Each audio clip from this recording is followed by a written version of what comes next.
As was to be expected, Roof was in the service of the Honorable Minister for the coming elections. He had become a real expert in election campaigning at all levels village, local government, or national. See, usually, when a person is popular in a village, that person is going to be contacted by the local minister because the minister can easily communicate through him to the elders of the village. And it is common in India too. Whenever an MLA is willing to visit a particular village, he first contacts a famous person of the village. Through him, he tries to convey a message and visits the village. Here also it is same. Roof was the popular person in his village and he was in service of Marcus Ibe.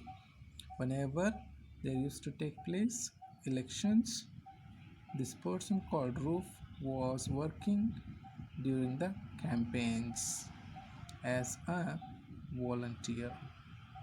The elections might be taking place at village level or for local government or even for national government. Roof used to be there always in support of the minister called Marcus Ibe. ತನ್ನ ಹಳ್ಳಿಯಲ್ಲಿ ಅತ್ಯಂತ ಪ್ರಸಿದ್ಧಿಯಾದಂತಹ roof ಸಾಮಾನ್ಯವಾಗಿ ಆ ಕ್ಷೇತ್ರದ ಜನಪ್ರತಿನಿಧಿಯ ಕಣ್ಣಿಗೆ ಬಿದ್ದೇ ಬೀಳ್ತಾನೆ. ಜನಪ್ರತಿಗಳು ಸಾಮಾನ್ಯವಾಗಿ ಅತ್ಯಂತ ಯೋಚನೆಯನ್ನು ಮಾಡಿರ್ತಾರೆ. ಆ ಇಡೀ ಹಳ್ಳಿಯ ಜನರ ಮನಸ್ಸನ್ನು ಗೆದಿಬೇಕಂದ್ರೆ ಅವರಿಗೆ ಪ್ರಿಯವಾದಂತಹ ವ್ಯಕ್ತಿಯನ್ನು ಇಟ್ಕೋಬೇಕು ಅಂಥೇಳಿ. ಅದೇ ರೀತಿಯಾಗಿ ಮಾರ್ಕಸ್ ಇಬೆ ರೂಫನ್ನ ಸಹಾಯವನ್ನು ಕೇಳಿರ್ತಾನೆ. ಹಾಗಾಗಿ ರೂಫ್ ಯಾವಾಗ ಚುನಾವಣೆ ಬರ್ತಾ ಇರ್ತದೋ, ಅದು ಗ್ರಾಮ ಪಂಚಾಯತ್ ಚುನಾವಣೆ ಇರಲಿ ಅಥವಾ ಸ್ಥಳೀಯ ಚುನಾವಣೆಗಳಾಗಿರಲಿ ಅಥವಾ ರಾಷ್ಟ್ರೀಯ ಚುನಾವಣೆಗಳಾಗಿರಲಿ, ಇಂತಹ ಎಲ್ಲ ಸಂದರ್ಭಗಳಲ್ಲಿಯೂ ಕೂಡ ರೂಫ್ PAP ಪಾರ್ಟಿಗೆ, ಪಕ್ಷಕ್ಕೆ ತನ್ನದೇ ಆದಂತಹ ಸಹಾಯವನ್ನು ಮಾಡ್ತಾ ಇರ್ತಾನೆ. ಕಾರ್ಯಕರ್ತನಾಗಿ ಏನೆಲ್ಲ ಕೆಲಸವನ್ನು ಮಾಡಬೇಕು ಆ ಎಲ್ಲ ಕೆಲಸಗಳನ್ನು ಮಾಡ್ತಾ ಇರ್ತಾನೆ. He could tell the mood and temper of the electorate at any given time. For instance, he had warned the minister months ago about the radical change that had come into the thinking of Mafia since the last national election. So, the person called Roof was so expert that Roof used to say the mood of his own people at any given time. It means he used to assume what are the opinions of people towards a particular party and towards a particular minister. To give one example, before certain months, this person called Roof had also told about the changing opinions of his own people or the people belonging to Umofia from the last national election. That kind of talent was there with the person called Roof.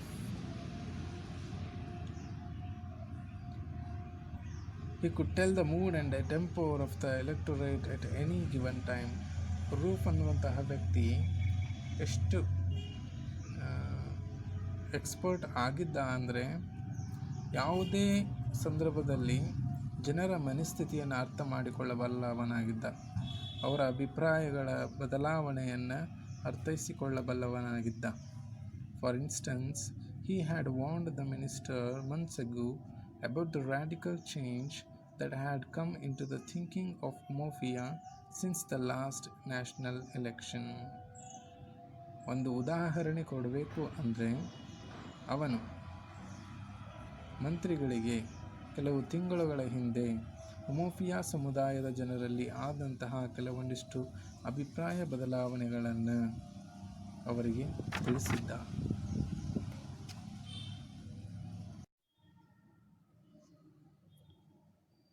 The villagers had had 5 years in which to see how quickly and plentifully politics had brought wealth, chieftaincy titles, doctorate degrees, and other honors, some of which, like the last, had still to be explained satisfactorily to them. For in their naivety, they still expected a doctor to be able to heal the sick. Anyhow, these honors and benefits had come so readily to the man to whom they had given their votes free of charge 5 years ago, that they were now ready to try it a different way.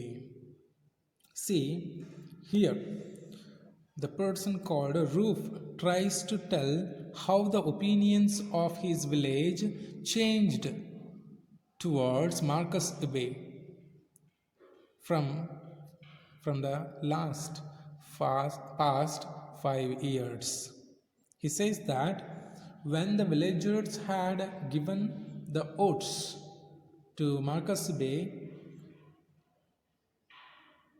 5 years ago, they had not wanted in return much benefits. But between the years, or throughout 5 years, more than doing service to the people, Marcus Abbey had wanted to gain more for his own self. He tried to increase his own property rather than doing good works for the people. Here, the writer doesn't say that he did never do any kind of work. Marcus Abbey did, but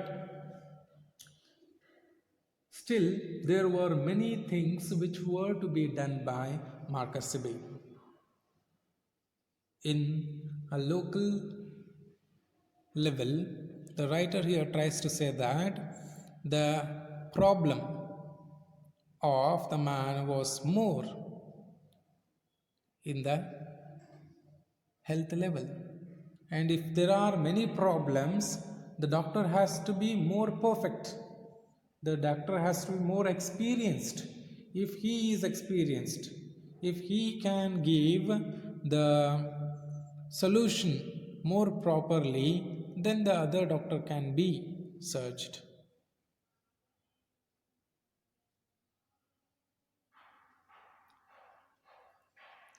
It means, the writer tries to say here that the village people of Roof were searching for a better candidate who can work better than Marcus Abbey, if possible. It is a kind of warning situation for Marcus Abbey. ಇಲ್ಲಿ roof ಏನು ಹೇಳ್ತಾನೋ Marcus ಅಬ್ಬೆಗೆ ಅಂದ್ರೆ, ಕಳೆದ ಚುನಾವಣೆಯಲ್ಲಿ ಅಂದರೆ 5 ವರ್ಷದ ಹಿಂದೆ ಪ್ರಥಮ ಬಾರಿಗೆ ಯಾವಾಗ ಮಾರ್ಕಸ್ ಅಬ್ಬೆಗೆ ಎಲ್ಲ ಹಳ್ಳಿಗರು ತಮ್ಮ ಮತವನ್ನು ಹಾಕಿದ್ರೋ ಆವಾಗ ಅವರಲ್ಲಿ ಅಷ್ಟೇನೂ ಬೇಡಿಕೆಗಳಿರಲಿಲ್ಲ. ಅಷ್ಟೇ ಅಲ್ಲ, ಮಾರ್ಕಸ್ ಅಬ್ಬೆನೂ ಕೂಡ ಆ ಜನರಿಗೆ ಪರಿಪೂರ್ಣವಾಗಿ ಸ್ಪಂದನೆ ಮಾಡಿರಲಿಲ್ಲ. ಹಾಗಾಗಿ ಈಗ ಅವರ ಎಲ್ಲ ಅಭಿಪ್ರಾಯಗಳು ಬದಲಾಗ್ತಾ ಇವೆ. ಅಷ್ಟೇ ಅಲ್ಲ, ಜನರು ಏನು ಅನ್ಕೊಳ್ತಾ ಇದ್ದಾರೆ ಅಂದರೆ, ಈ ಕಳೆದ 5 ವರ್ಷಗಳಲ್ಲಿ ಮಾರ್ಕಸ್ ಅಬ್ಬೆ ತನಗೆ ಏನೆಲ್ಲ ಬೇಕೋ ಅವುಗಳನ್ನೆಲ್ಲ ಮಾಡ್ಕೊಂಡಿದ್ದಾನೆ. ಅವನಿಗೆ ಎಷ್ಟು ಬಿರುದುಗಳು ಬಂದಿದ್ದಾವೆ, ಎಷ್ಟು ಆಸ್ತಿ ಬಂದಿದೆ, ಎಲ್ಲ ಸಂಪತ್ತು ಸಿಕ್ಕಿದೆ. ಆದರೆ ನಮ್ಮ ಬೇಡಿಕೆಗಳು ಇನ್ನೂ ಹಾಗೇ ಇವೆ. ನಮ್ಮ ಎಲ್ಲ ಬೇಡಿಕೆಗಳು ಪೂರ್ಣ ಆಗಿಲ್ಲ. ಒಬ್ಬ ವ್ಯಕ್ತಿಗೆ ಯಾವುದೋ ಒಂದು ಸಣ್ಣ ಸಮಸ್ಯೆ ಇತ್ತು ಅಂದರೆ ಅದನ್ನು ಒಬ್ಬ ವ್ಯಕ್ತಿ ಅಥವಾ ವೈದ್ಯರು ಪರಿಹಾರ ಮಾಡಿದರೆ ಅಲ್ಲಿಗೆ ಅವನದು ಪರಿಹಾರ ಆಗುತ್ತೆ.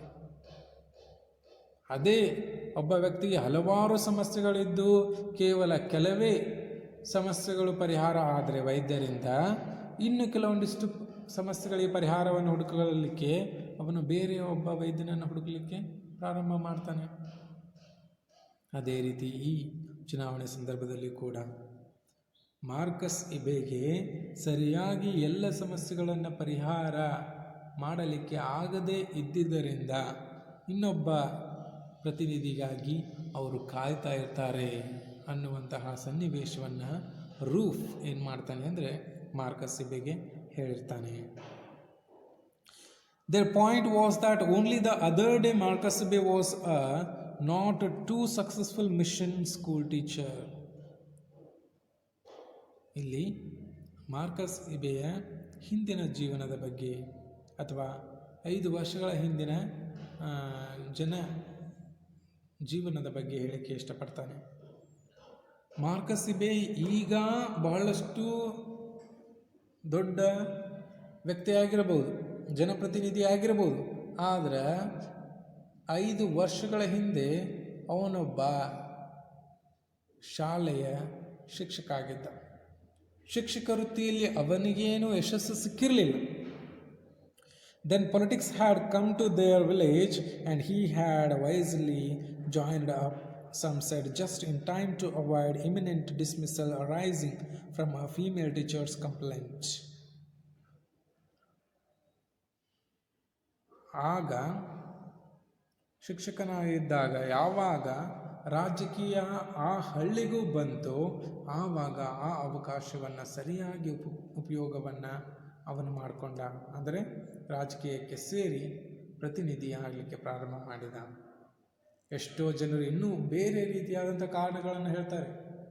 ಯಾವುದೋ ಒಬ್ಬ ಶಿಕ್ಷಕಿಯಿಂದ ಉಂಟಾದ ಸಮಸ್ಯೆಯನ್ನು ತಪ್ಪಿಸಿಕೊಳ್ಳಲಿಕ್ಕೆ ಅವನು ರಾಜಕೀಯಕ್ಕೆ ಬಂದ ಅಂತಲೂ ಕೂಡ ಹೇಳ್ತಾರೆ.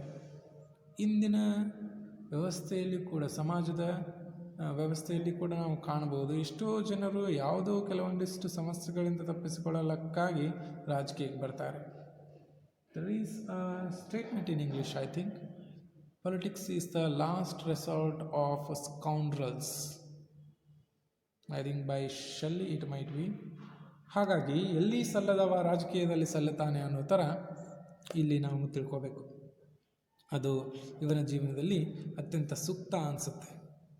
Today he was chief the honorable.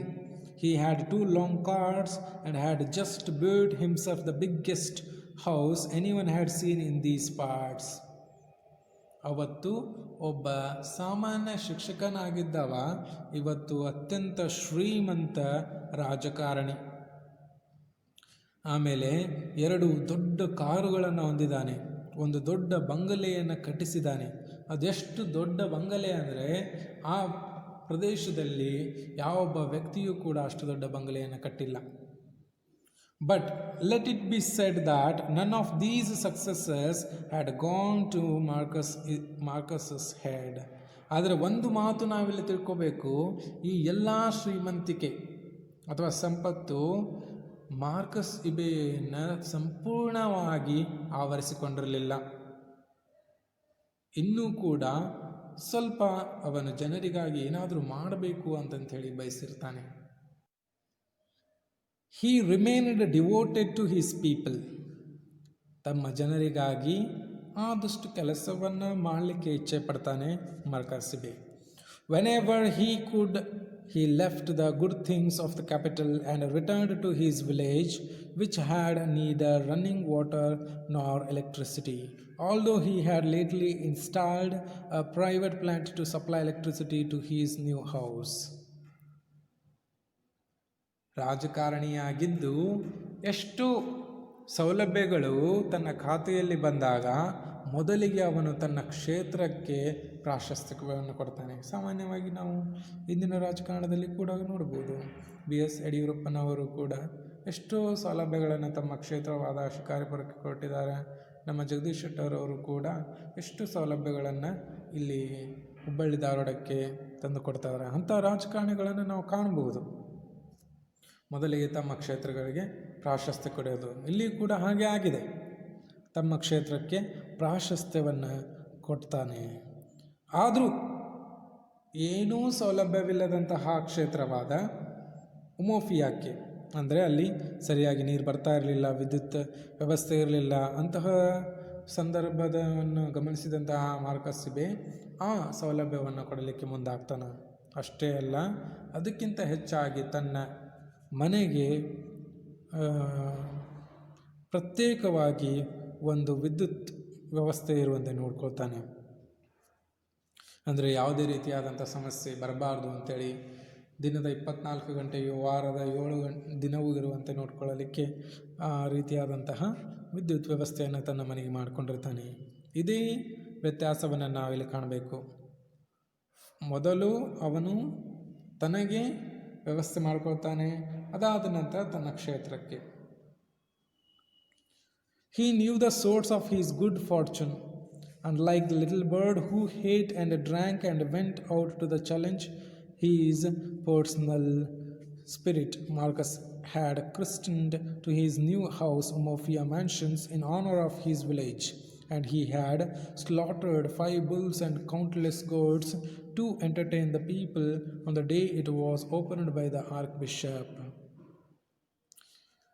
ಅವನಿಗೆ ಹೇಗೆ ಜನರನ್ನು ಬಳಸ್ಕೋಬೇಕಂತ ಗೊತ್ತಿತ್ತು. ತನ್ನ ಸನ್ನಿವೇಶವನ್ನು ಹೇಗೆ ತನಗೆ ಅನುಕೂಲವಾಗುವಂತೆ ನೋಡ್ಕೋಬಹುದು ಅಂತ ಕೂಡ ಗೊತ್ತಿತ್ತು. ಹಾಗಾಗಿಯೇ ಎಷ್ಟೋ ಸನ್ನಿವೇಶಗಳನ್ನು ಸರಿಯಾಗಿ ಬೆಳೆಸಿಕೊಂಡು ಜನರ ಬೆಂಬಲವನ್ನು ಪಡೆದಿರ್ತಾನೆ.